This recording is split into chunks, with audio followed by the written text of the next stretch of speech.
Here we go, folks. Buick Enclave. It's on the left. Had to do a power steering line. And we have to do rear brakes as well. We don't know if the parking brakes are junk. I don't know what year it is, 15 or 16 maybe, so it's pretty questionable. A lot of these fall apart. So we're going to take the back brakes apart. I already did the power steering line.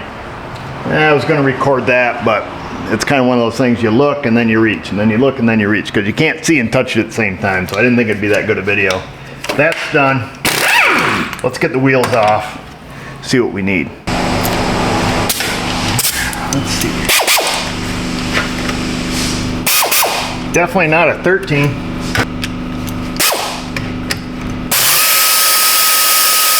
It's a classic 14 mil.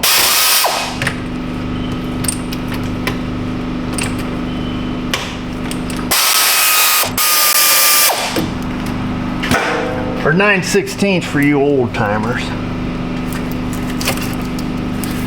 Alright, there's our caliper. Still has some pad left, but everything's getting pretty rusty. Let's grab a 21 mm. Not a lot of room there. We'll have to crack them loose, see if we can take them off the air ratchet. Oh, I should have got a shorter ratchet.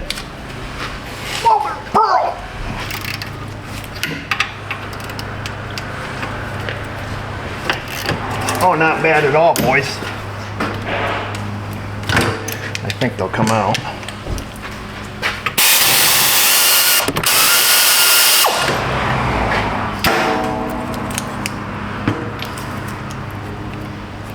Oh, that's a good sign. Pins move. See if we can get this Torx bit loose here.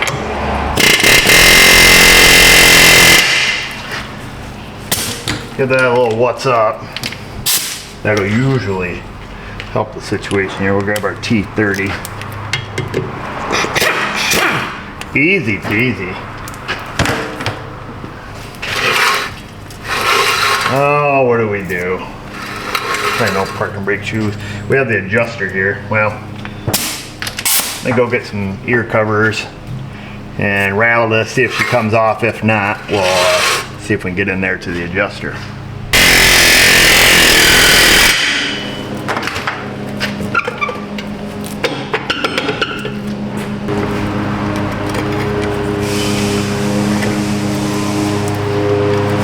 I would be shocked. My face would be like, I'm shocked, if the shoes were any good. Where's my little adjuster? There she is.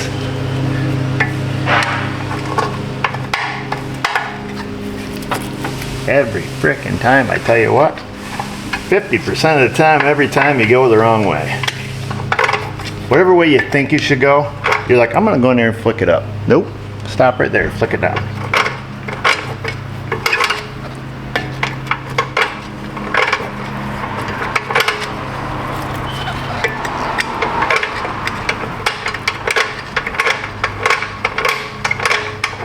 Going all the way. What's your guess? Good or bad? Oh, look at that! In case you're wondering, that's what the inside of the rotor looks like. Good and crusty and chunky. She's chunky. Girl, you chunky. Now if you're just go like that, lightly touch them. Sometimes you gotta pretend you didn't see what you saw. They look pretty good.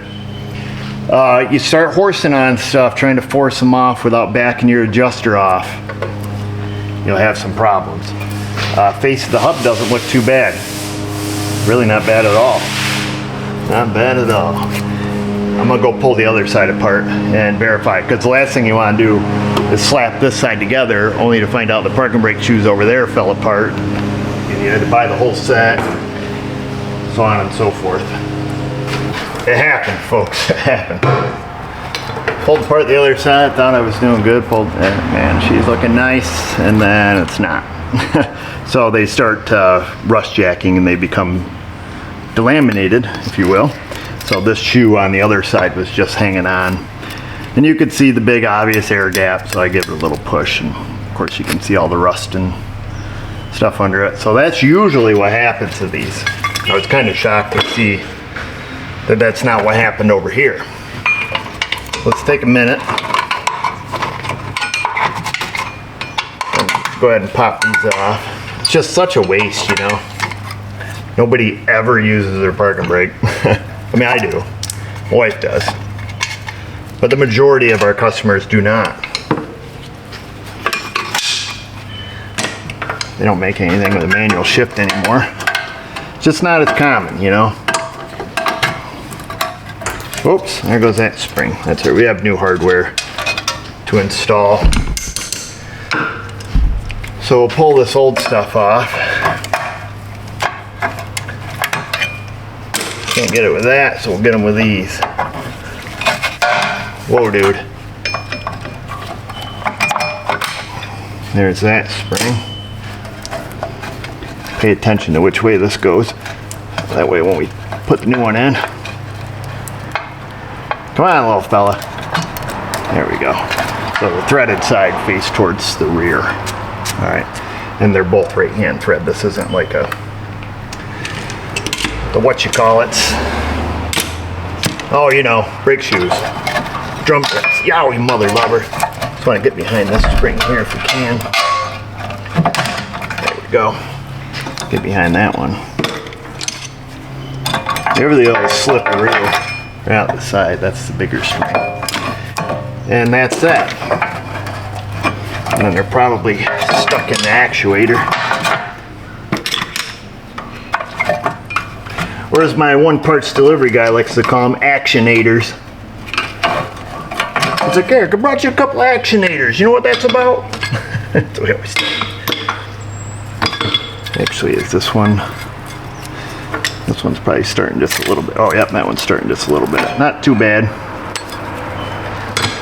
Only takes one. That's why I say you kind of pretend you didn't look at them. But yeah, no, this one here is pretty tight still. That's how you know, you give it a tap. That ain't going nowhere. All right, that's it. Make sure your actionator is free and wiggly. And then we'll slip the new shoes on. Different style hold downs on these ones. I'll show you here in just a moment. I'll get the hard one done here. That's because there's a little suspension link right smack in the way on this side here. Right where you can't see it. So getting the nail in the backing plate proves to be a little more difficult. We'll grab a shoe, slip it into the actionator. You don't really have to at this point. You just got to hold the nail in the back here. Let me move you. Probably still not the optimal viewing angle. Let's see if we can't get that little guy slid in there. Kind of hold things straight.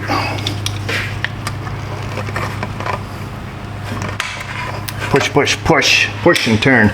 So that one's held in.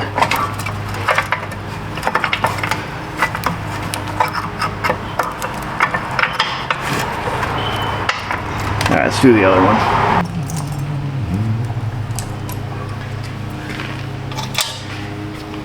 There's a nail. Here's a shoe.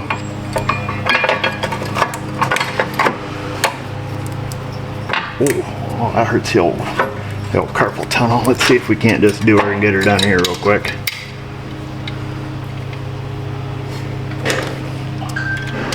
And push, push, push.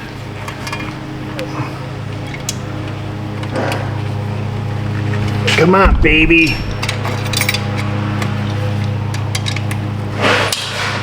Push and turn. And then what I like to do, bring these around town. That way they're all the way in instead of, you know, where that shoe rides. Well, that's if the shoes were flipped around, it's a contact pad for them. This here will keep these up out of the way. Not a real big fan of this style hold down. I am in certain applications, but in these applications you gotta be careful, because if that were to migrate around, you know, let's say normal migration, see that hits the wheel stud. So generally speaking, they don't move, but if you didn't know and you just stuck them in willy-nilly, you gotta make darn sure you know, it clears the hubs or the back side of the studs. Now we're gonna lube up the new adjuster. Put a little bit of lube on that. Spread it around the threads.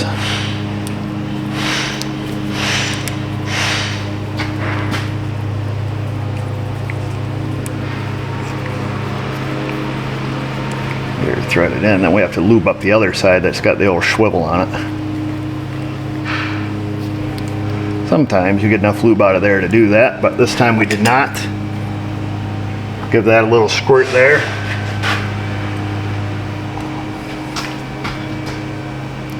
Stick that bad boy in. Slip her up in there. Threads pointing towards the back. Now if you do it wrong and your threads point towards the front, does it matter? I'll let you answer that question in the comment section. Depends on the situation, old son. In this situation, does not. If this was a set of real drum brakes with auto adjusters, and yeah, Rocco, it makes a difference then, because the auto adjuster wouldn't work at that point, or every time the adjuster moved, it would actually back your brakes off instead of tightening them up. So, all right, now we got to put the mother lover in there. That's what I call this spring. That's what I nicknamed this little guy. Let's make sure we're up in the actionator all the way. Slip her right through there.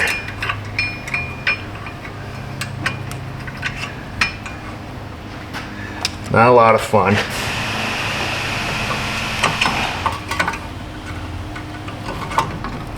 Let's get her on one side. Grab her on this side. Hold her out there, we can get a hold of it. You're gonna want to do it with a pair of locking pliers. Or as the rest of the world calls them, vice grips.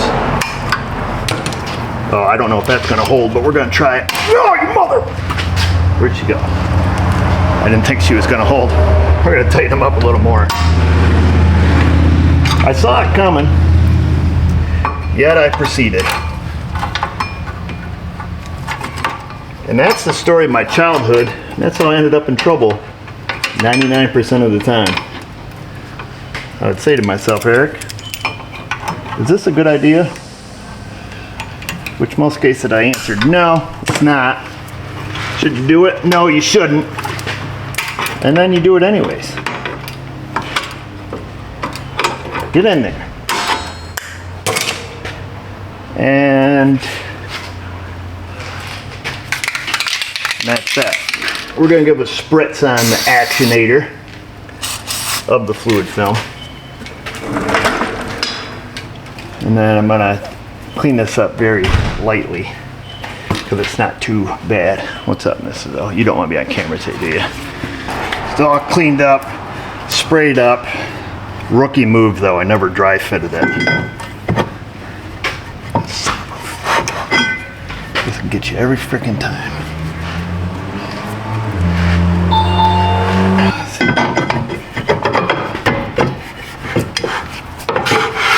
Somebody gave it the old classic, we don't know what we're doing. Parking brake cable adjustment. So if they adjust, somebody over adjusted the cable. Not a big deal. If your parking brake doesn't work, don't adjust your cable. That's a different story. Adjust your adjuster. Well, let's see here where we at with the cable now.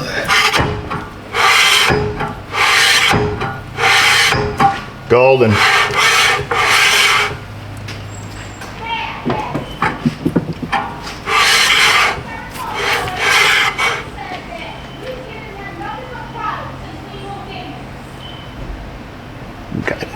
We got a domestic.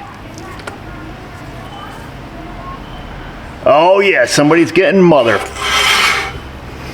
Okay, let's get some brake clean this off.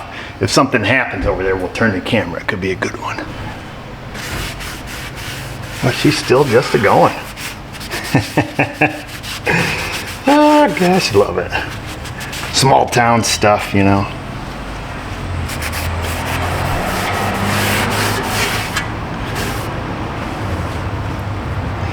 Good stuff.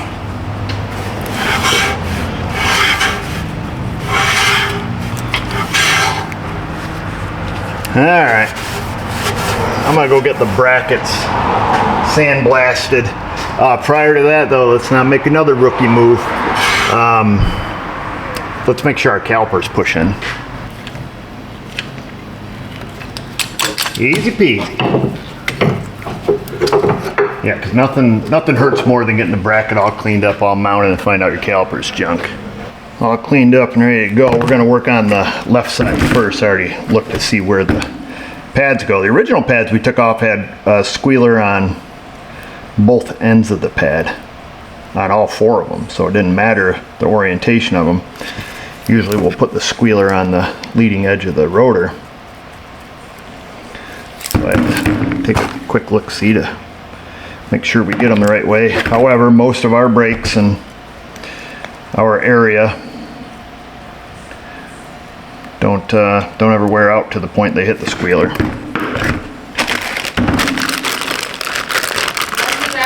Okie dokie, we'll be right in there, Miss O. What'd you make? Oh, it's gonna be a surprise, must be. She didn't hear me. What? What'd you make? Pasta and meat. Pasta and meat. Sounds good. Yeah.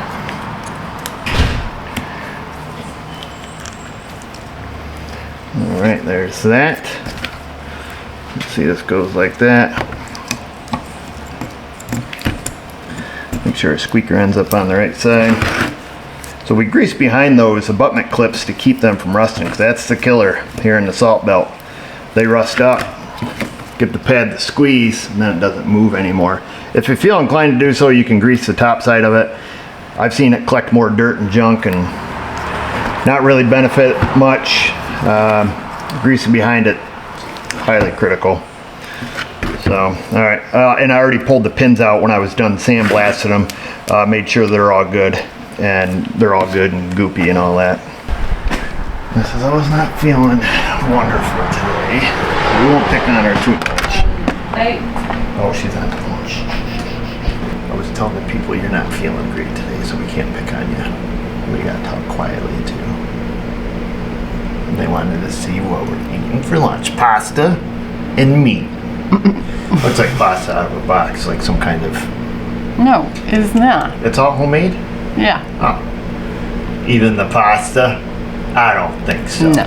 It's bagged pasta with you put a little stuff on it, a little mix there. Yeah, it's pasta, and then I'm Put some onions and broccolis. I was gonna have the pasta with fried onions and Parmesan, but I don't have Parmesan. Dang. I'll suffer through this, thanks. Yeah. So orange Loctite these guys. I think I'm gonna quit using the orange gel. Not a big fan of it. It's always hard to get it all out of the container. Plus, sometimes it squirts out as just straight liquid, sometimes gel. Just not a big fan of it. Used to be you could only get the orange in little tiny containers, like 1/3 ounce or something. I gotta look and see if they make it in the bigger containers, or I'll just switch back to using straight blue. You know what I'm saying? Which I haven't had a problem with.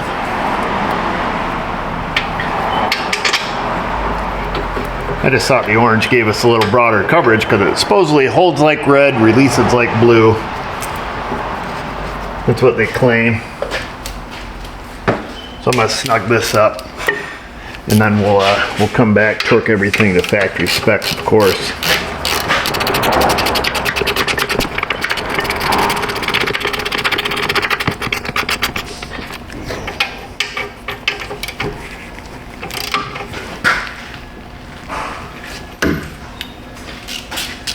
And then a little bit of lube on the caliper ears here where it touches the pads.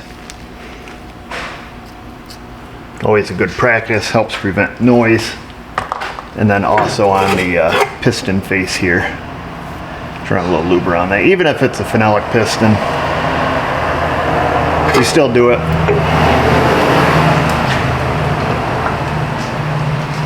And we'll take and put our caliper on. Obviously, make sure your pins are all lubed up. We didn't show that part. I did it when I was over there wire wheeling it, sandblasting. There's that one.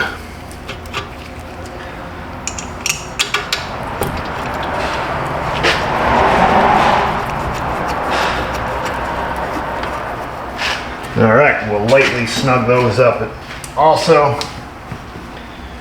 and torque them to factory specs.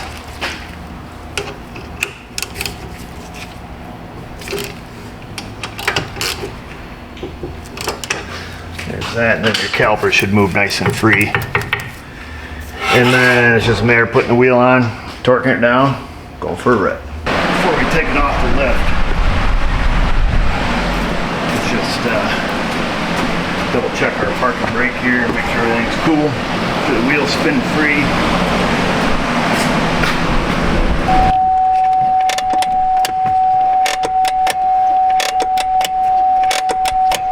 Cycle that a few times.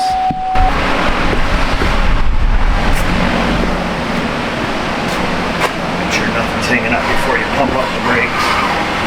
Alright, great. Right up there at the bottom of that neck. I already checked the power steering. Go for a rip.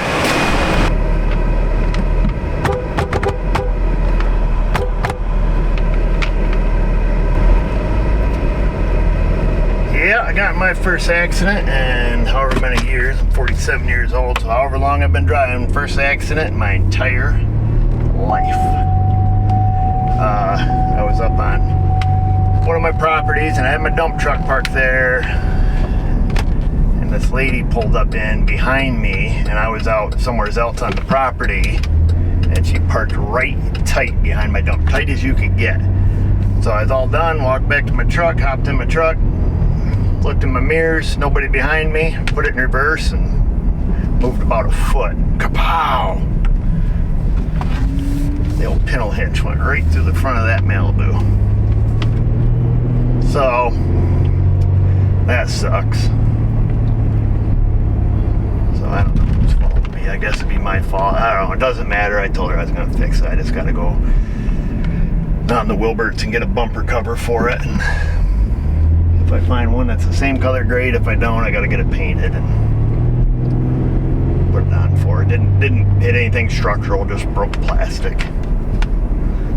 But still, just kind of sucks. There's the TOA right there. Town of Vulcan. Actually, that was the village, wasn't it? I don't know. But yeah, that's that. First accident.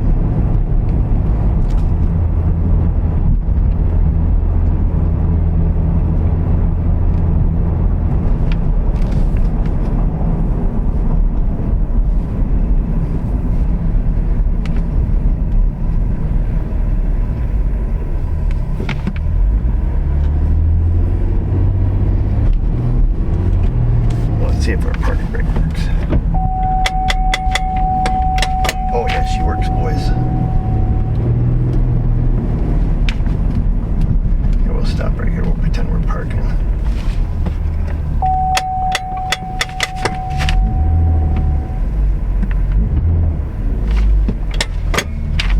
Beautiful. Good enough for the girls we run with. Usually you'll burnish the shoes in, but like I say, nobody uses it. And to do that, what you'll do is, the easiest way to do it is go around, set your cruise, out on the big road, just set your cruise at 30, and then do, pedal pumps with your park and brake, just like as if you were seating in your regular brake pads or shoes, just do that 4 or 5 times. Usually it'll burnish them in to the point they'll hold way better. Sometimes I'll just do it through town here. Just get her up to legal speed, give her one click, and then push down, slow the vehicle down, and then let back off. They're just tiny little suckers, so they will heat up pretty quick. We'll just do it one more time here, one click, and then push. Oh yeah, they're getting way more aggressive. Okay, don't go down crazy with them. You do risk locking up the rear wheels. Doing some Need for Speed type stuff.